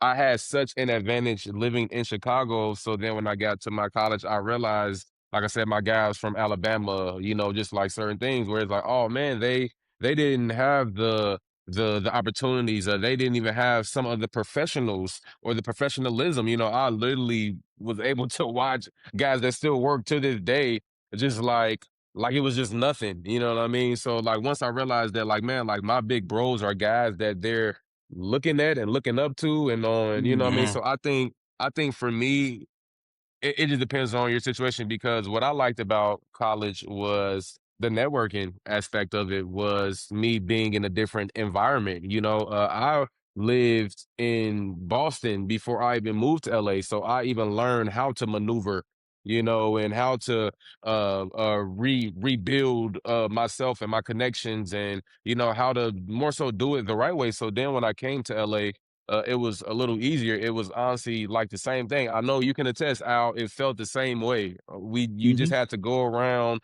and just do what you had to do. So I say for me, it just depends on like your situation. Like if you actually are working, like it's some people that like Clemons, for example, he was working in high school like heavy. Clemons was working heavy in high school, so he necessarily Right. didn't need to go to Right. Boston. I wasn't Yeah. working heavy in high school. So it made sense for me to leave and go do something else and blah, blah, blah, blah. So I think just everyone's situation is just different. But I'm gonna say do it. If you don't have much going, and especially if you get some kind of scholarship, I say do it if you just want to just gain something new, and then just like Al said, then it is just the place where you can actually maybe teach later on down the line. So I say if you're working, yeah, but if you aren't working, man, do it. Yeah, I got to go with Jermaine on that too. Like, just to piggyback on him, like bringing up Clemons is a perfect example. It's like if you already like, I mean, we're always obviously growing as players, but like if you already doing stuff and like you can play and you doing gigs, stuff like that, maybe Berkeley is not the or any music school to teach you how to play is not the best option. But like, you know, like Jermaine said, if you don't got a ton going on, and like for me, it definitely helped me because simply it immersed me in music. It just immersed me in music culture, you know what I'm saying? And being around people that like I was not in a place where I could have just moved. If I'd moved to LA right out from, I would have just got swallowed up. You know what I'm saying? Right. So yeah, it's definitely everybody's situation is different. Perfect. Next question I'd say, is, hold on 1 second. Go ahead. I do want to say something about that simply because, you know, I you know, went to University of Miami or whatever. And Jermaine said something very, very, very poignant. And he said that you got to know what it is that you want to do. And I don't know if a lot of high school kids actually know what that is. They only know what they see, right? And so sometimes I know even for me going to college, I just knew I wanted to play drums. Had no idea I would be sitting where I am right now, right? But what college allows you to do, like Al said, it's like you meet other people from different walks of life, and then it shines a light on, oh, I may want to do that, or I may want to do that. And then that helps you chart the path to get to that point. I get a lot of people, established professionals and, you know, startups that are like, yo, man, I want to do what you're doing. I'm like, cool. How's your reading? Well, I don't really know how to do that. You know what I'm saying? Okay, cool. I'm not saying that you have to go to school to learn how to read, but if this is something that you want to do, or if you want to, you know, do something that's going to use more than your technical vocation, I would say go and get the help. Even now as an adult, if it's something that you want to do, that you know you need a skill for, like what's shutting your life down for 6 to 8 months to go and get that certification so you can do it? You get what I'm saying? Like, Yep. because it only opens up a world for you. You guys live out in LA, and it's like, what I don't want is to let the youth know, like, because there are certain guys, they can just play, and it doesn't matter if they know how to read. It doesn't matter if they understand different genres. There are some MDs that will allow them to figure it out simply because that personality, they want that personality in the room, or they want that skill set in the room. Not everybody is like that. So what I don't want to do, I don't want to miss this opportunity. If you have the opportunity to go to school, whether you can play or not, I feel like you should at least go and get the other side of it so that you can do other things later. You know what I'm saying? For sure. Because I feel bad about some guys are like, man, I really want to do that. I was like, cool. You can go and take a night course and take a music theory course I'm sorry for online. laughing. Literally. But you know what I'm saying? Literally, You can go. No, but people don't want to hear that though, bro. That's why I'm No, they don't. And that's why I'm saying it. Because Yeah, it's for like, sure. if you tell me you want to change your life, if you tell me, yo, Q, I see what you're doing, I want to do it. All right, how's your reading? Well, I don't really read. Go and get the certification. And so many guys that hit me with that, and I was like, when you get your reading up, come back and talk to me. I can count on one hand how many of those guys have come back and said, yo, I'm actively working on this, and this. And so that part of that is also an ego thing, especially like if you're like Clem, who was already had motion. It's hard for some people that have motion already to put themselves in a situation where I didn't know where he was going with like, that. I didn't know either. I said, yo, what is about to happen? No, but what I'm saying we've been is, doing it's like, good, bro. We've been doing good. no, but you see what I'm saying? It's like, you have some people that once they have motion, it's like that's all they want to keep having, and they don't ever want to go back. Sometimes it's even hard to put yourself in a situation to be low man on the totem pole again, to expose yourself and to not necessarily knowing what it is. And it's like, I'm gonna just stay over here and play over here because I know what this is, as opposed to putting yourself in a position like Jarvis. You know, you lift out, you work out. you get stronger at your weakest point. A lot of us don't want to be weak. You know what I'm saying? It's like, so I would say, like, take the opportunity, especially if somebody's going to pay you for it. You know, Right. go and get that education. And if Yep. you don't want to use it, don't use it. But like, don't forfeit what you don't even know is coming around the corner. Sure. You know what I'm saying? Feel So, that. Very yeah. valid. I feel that. And if you like your That's- arms, don't work out with Jarvis. He lifts 1,000 pounds. Not So true. stay away from him if you. No, if you Everybody that's like true. survives. All right, everybody That's true. survives. Not really. I'm There's gonna some people ask that one ain't made more. it back to the gym. Right. I'm gonna ask another question just to keep it moving here, and then Yeah, depending yeah, on yeah. if you guys have things to do, we can dip off if we have the time. That's cool too. But the one thing that I think a lot of people talk about and would like to know, drummers and not drummers in general, is about pricing. Right? How do you guys set your rates? What kind of conversations do you have when it comes down to rates? How do you determine what's a fair wage and what's not? Ow. How are you laughing, dog? And no, let me put a disclaimer out first. Nobody up here is about to tell you how much they make or don't make. That's No, not their it's not job. happening. It's not happening. They're just gonna help you decide what you should negotiate on certain gigs. That's all we're about to do right now. I'll start. My go-to thing, of course, I'm gonna always say is knowing your personnel.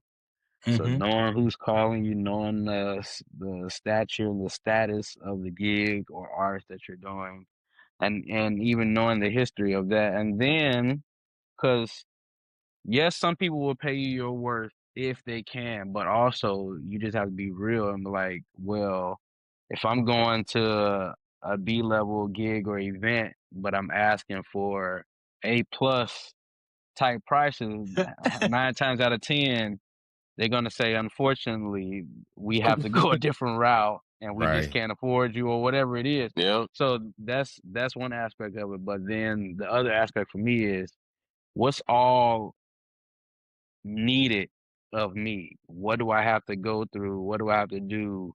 What's required of me? And how much time or how long are we doing it? Do I have to bring my own gear? Do I have to do this? Do I have to learn it? Turn around quick? Do I have to? So it just, Right. I always just ask. I'm not scared to ask questions. I don't mind being the person that goes in asking questions because you could be I got to be appropriate. You could be someone that's too excited or too anxious, and you'll say a price, and yeah, it could be cool, but then now they pull out the reel on you of things that you got to do before you can Talking even about get 30 paid. songs. Yeah, 30 songs. You got to share Literally. rooms. You gotta fly regular. You gotta, Right. it could be anything. So I say ask all the necessary questions. Don't just ask where we going and who gonna be there. No, ask all the very important things. Do I have to set up my own gear? Yeah. Is there a production budget to cover X, Y, Z? If I have to buy my own stuff, that's of course that's for touring and stuff. But just in general, like if it's just we just picking up the end of tracks, or we doing this, or you got to go to our rehearsals involved. All these questions are very, very necessary, and then that's when you make a decision on how much you think all of this is going to cost you. Because now you gotta, Mm, when you take on this responsibility, now you got to put your other stuff on pause or involve it if you're working on multiple things. It's like, all right, Yes. well, I thought I had 3 off days. Now these 3 off days are filled with either preparing for this gig or doing this gig, rehearsing for this gig, or doing whatever. So it's just like, or if you got to sell out of some other stuff to cover whatever it is, you got to involve that in being able to pay whoever's going to cover you. Or if they got your tickets, your plane tickets already, and some people make you pay it back. So you gotta Right.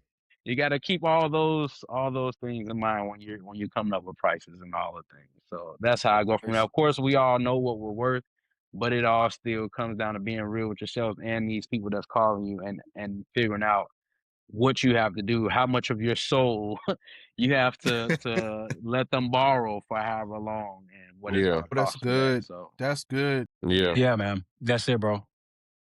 Yeah. I don't have anything else to add to that. I think that's a perfect layout. That's it, I brother. want to add just one thing. 100%.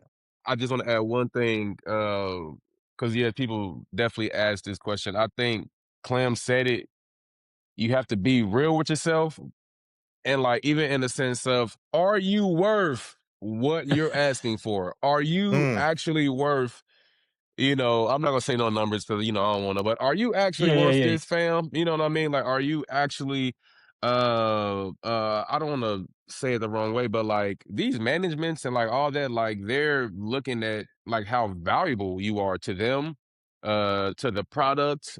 So it's For like sure. if Yeah. you if you're asking for this, bro, are you truly worth it? Are you finna show up to rehearsals with your notes, knowing all the music? Are you finna do you have that background of everybody saying, oh yeah, Jermaine always knows the music. Oh yeah, every situation he comes into, always like just do you have like a rapport? You know what I mean? So I feel like that's one of the biggest things. Like you could be one of the dopest musicians. Look, you could even be on a gig, but that doesn't really mean much. You know what I mean? Like that's just one gig. Like it's about like the next, honestly. So like that's why I tell people to really put your head down and just work because then like I've been in LA for 8 years, which is crazy. It made 8 years in January, Wow. which Has is it been which is 8? crazy. It literally made eight Wow. years in January, y'all. It is bananas. And Wow. all I Congratulations, did, man.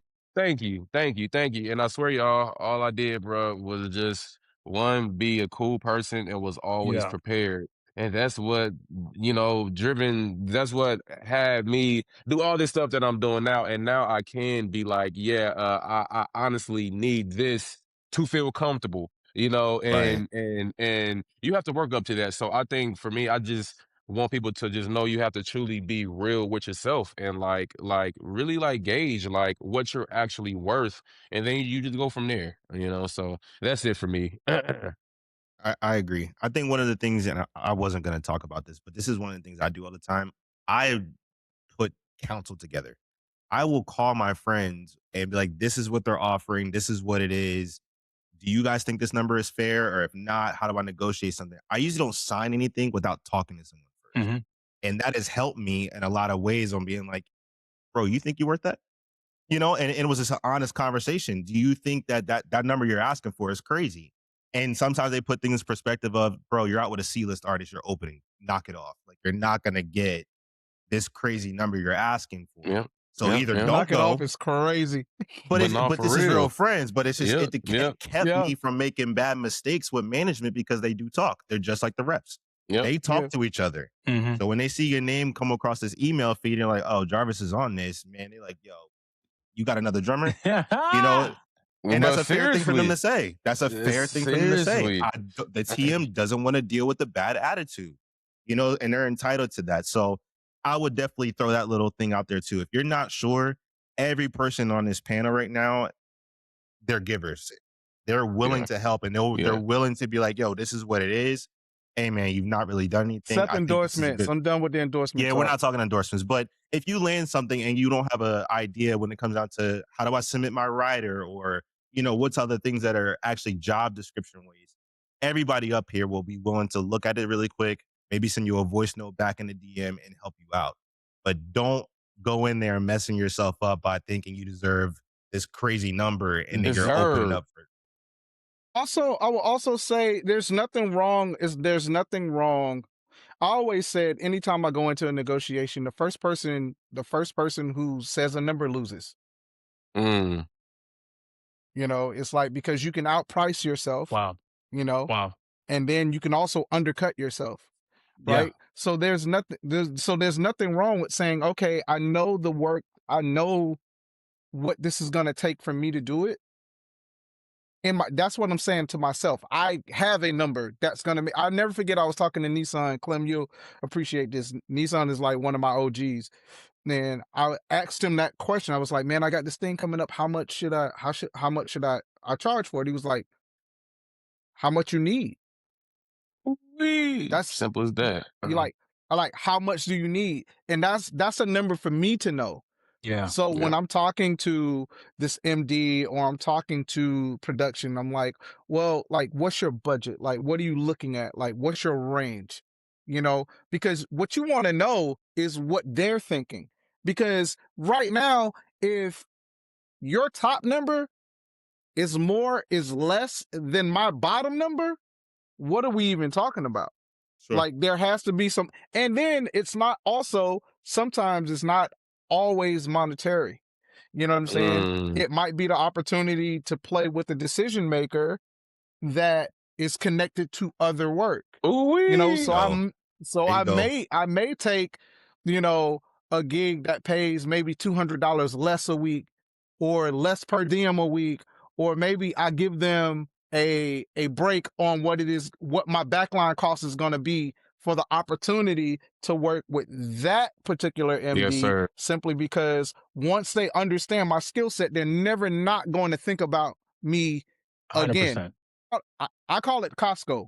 If you ever go to Costco, you walking through Costco and you go and get that little sample. They give you the little samples. You Yep. may be able to go back once or twice, but then when you go back that third time, they're like, "Oh, no. If you want those shrimp, they back there in the freezer section." Yeah. And now you got to go spend the money on that, right? So you can't spend the block to me. If I give you that price and we never worked together before, cool.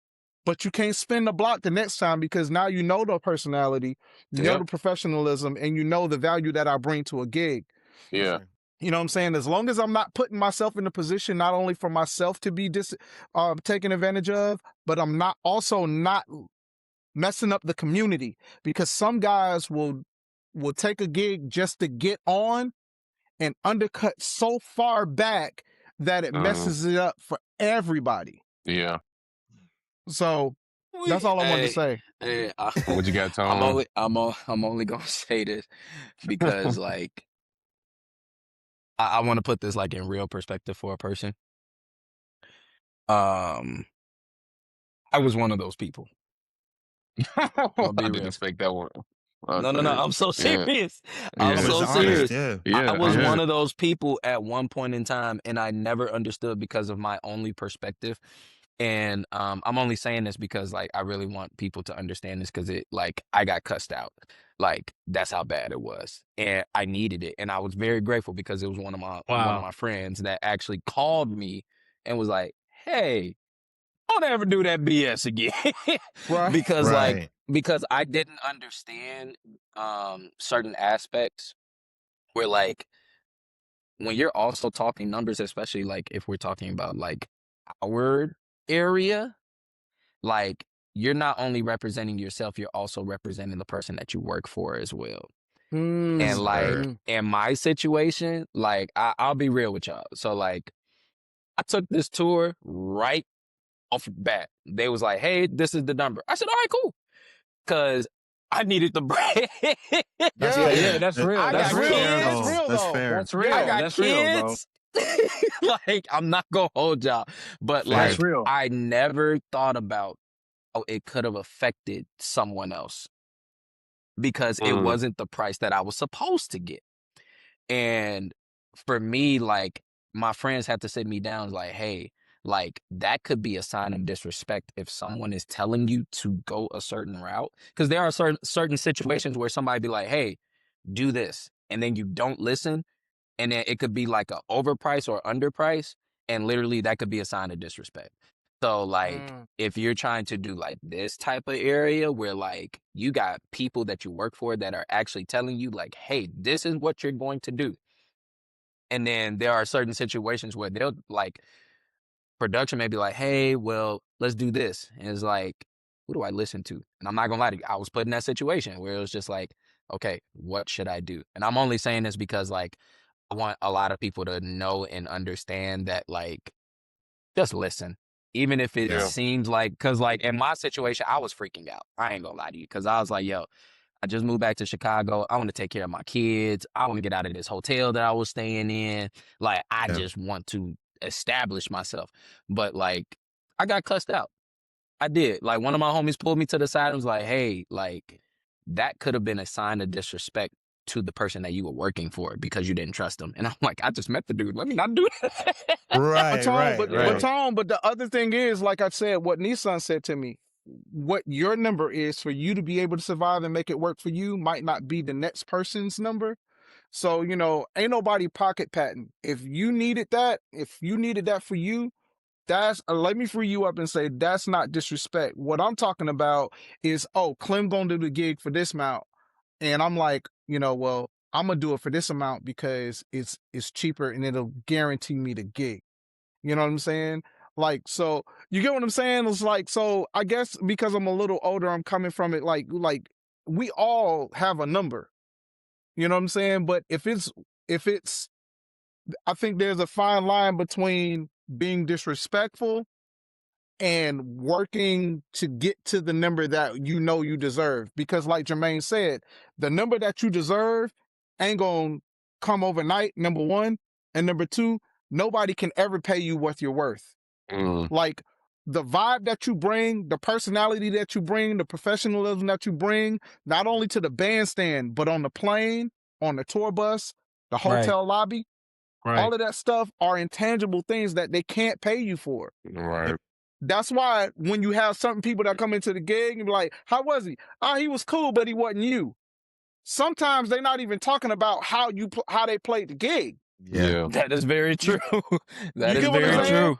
That is very true. And so when Jermaine's talking about getting to that number, it's because the longevity and the consistency over time lets that person know that I might have 1,000,001 things to worry about, but as long as I got Tony on drums, I'm Literally. good. And that's That is enough very for true. them to That pay. is very true. That's enough for them to pay for that because that's one thing they ain't never got to worry about. Whether if it's drum related, gear, Period. cartage, whatever. As long as I got that dude on drums, I'm never worrying about that again. So if he's asking for this number that I wouldn't pay the next guy, I'm gonna give it to him because I ain't never got to worry about it. Literally. Yeah, and I will It's say that is something that I grew into. Yeah. Cause I'll be real with you, cause like that situation really kind of opened my eyes to a certain extent. The only reason why I'm saying it is because like I undermined myself. And the person knew my worth. And I took it granted for the sake of my kids, and everybody understood it. But I'm really just saying it for the sake of like other people, because like for me, like in situations like the situation that I was in, like always just trusting who your leader is, especially if they're looking out for you. And that's really kind of the major aspect that I'm really kind of trying to come from, because like there are situations where people will look out for you to make sure that you're taken care of, and not like, you know, undermining yourself just so that you could get on it. You know, granted, I had a very valid situation, and even still, I even had a conversation. I was just like, hey, like, I'm just trying to get in and make sure that like I can establish some type of relationship. You know what I'm saying? And granted, like, by the grace of God, like, you know, everything was great. Like, I've gained the trust of the entire camp, which is great. But I appreciate you for that too. But that's also investment too, right? Exactly. Like that's also investment. And that investment is also tax off writable too. Like the number that you the number that you desire to have and the number that you take, that middle is tax writable. Never thought about it that way. That's crazy. Right. That's a crazy way to think about that. That's another thing, but that's an investment. Talk about it. That's an investment.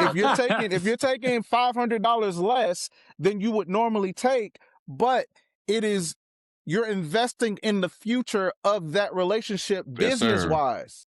Yep. Exactly. Yeah. Yep. That's a $500 tax deduction. Go ahead, Clem. It's also okay to just say no and stay home as well too. Your peace of mind, and everyone else's peace of mind is worth the no, because sometimes we'll say yes to something knowing we should have said no or should have done better with negotiating or whatever it is. And now you on the gig mad and making it miserable for everybody else. Underplaying the show, not being personable, ain't taking care of your hygiene or responding to email.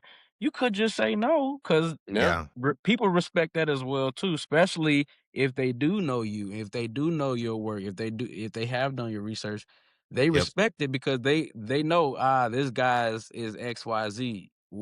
It's a gamble asking them, so let's see what he'll say, because they know sometimes people will either say yes or humbly decline and say no, which again, it's no love lost depending on situations because I'd rather you do that than become the guy that was problematic or caused an actual issue on the gig while you're out. When you could have just Yeah. stayed at home Complaining. and somebody else could have just went out and been happy for whatever the budget Yep. is. Because again, Yep. one of our big homies, Chris Johnson, says all the time, I'm going to do what's best for me. The next person is going to do what's best.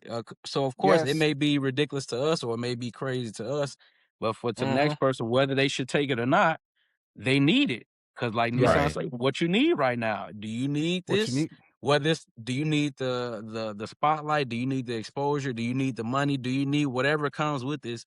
Do you actually need it? Or should you just stay home or just do something else? So yeah, Yeah. that's Especially if you my got only other part kids, of the bruh. answer. Yeah. Especially You if you got never, kids. you never too good for a gig you said yes to. Mhm. So if you knew Bingo. that gig was paying that money, Yep. Bingo. if you knew that gig wasn't paying a certain amount, if you knew you was gonna have to share Yep. rooms or sleep on the tour bus, if you said yes to it, you Yep. can't cherry pick the path. If you're gonna take the money, Yeah. Yep. you know what I'm saying? You can't do that. And there's so many of us have this ego or this sense of self-entitlement that we feel like we gonna change it, by complaining. That's not the way you do it. And also, let's be real. Some production don't care about how you feel. Yep. No production cares. They don't care. No production cares. You're Their small. job You're is the show. you're a small cog in the bigger wheel. Wow. You know. So All right. anyway, well, if we got that's time, I want to anyway, ask yeah. just a closing question that's not as intense, but something that we've all dealt with. How do you all deal with criticism from an MD, an artist that is saying to you, I need something different, regardless of what that is? I don't like what you played. The feel is not good. The approach, your tones are wrong. That's good. How do you all handle that? Take the note. Take the note. Take the note. It's that simple. We were just talking about this last week. You cannot hear a Yeah. note. You cannot hear a note through your ego or your insecurity. Yeah. Take the note and make the adjustment, regardless of how you feel about it. Take the personal issue, and that's something that I had to learn, especially coming over here to the Broadway world, because I've played over 1,200 shows for Hamilton. I still might get a note Jeez. about a crash that I did or something that I did. You know what I'm saying? Wow. And if I take it with ego, it's like, how dare you? I've been playing this show longer than you've been conducting, or da-da-da-da-da. I've missed an opportunity to get better. Or if I take that note and be like, man, I'm jacking up. I'm never going to be good. Now I'm downplaying myself. I also missed a note. If they want a different crash there, just put a different crash there. Right. You ain't got to love it, but you don't know what they're seeing from an architectural view. You don't know what's happening audio-wise for them to even ask for that. Even if it's not your fault, let them come back and say, you know what? It was better what you was doing before. Go back to Right. what you was doing before. There we Bingo. go. As opposed to you pushing Bingo. back. You know what I'm saying? It's Yep. like, just take the note. Don't make it personal. They got a job just like you got a job. And if they jack up, you're like, hey, why are you doing that there? Oh, MD told me to do it. No. Go back to what you was doing. Hey, MD, such and such, your boss told me to go back to doing X, Y, and Z. I just want to let you know, is that cool? Oh, yeah, like if such and such said it, I've lived that. And I've also been the person to take it personal, and it affects everything that I do.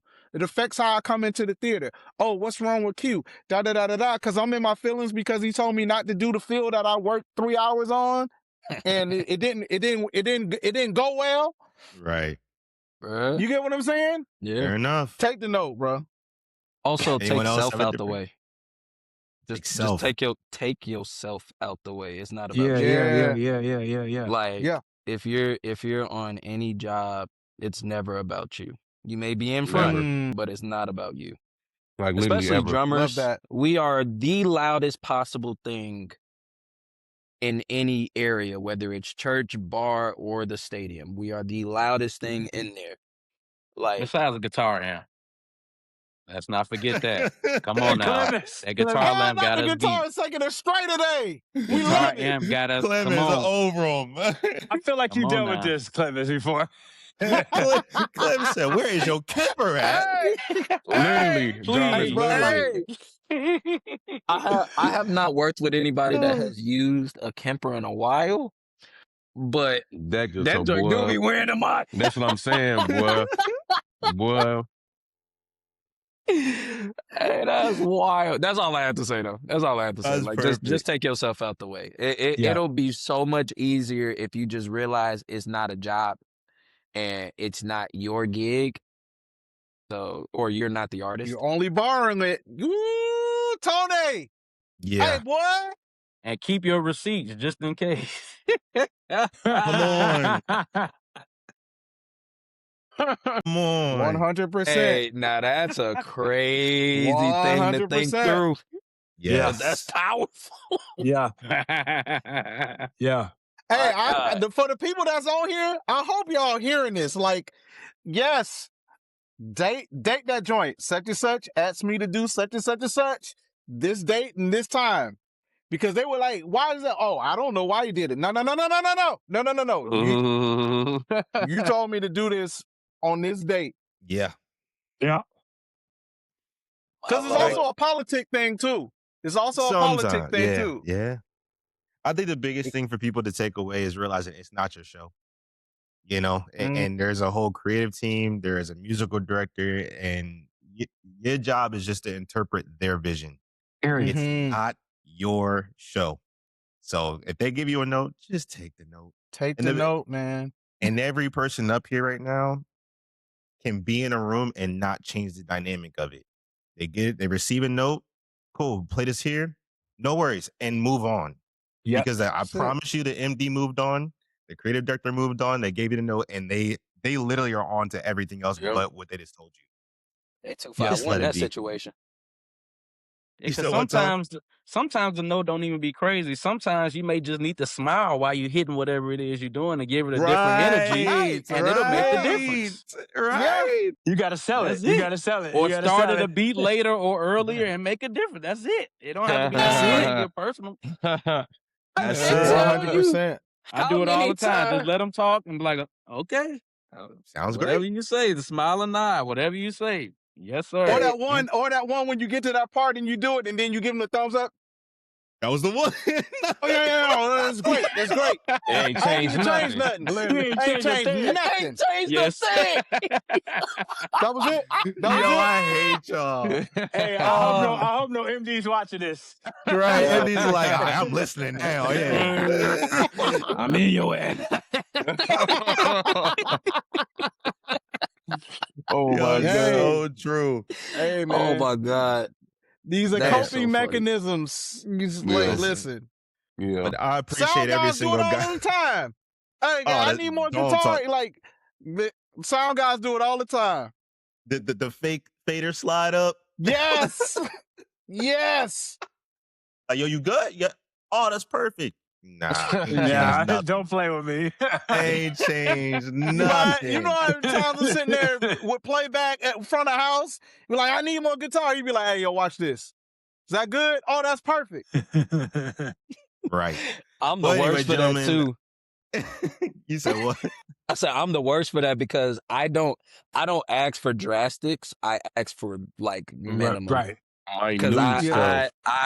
I have gotten very picky about my mix to the point where I am not asking for 2 to 5 dB. I'm like, yo, just pinch it, bruh.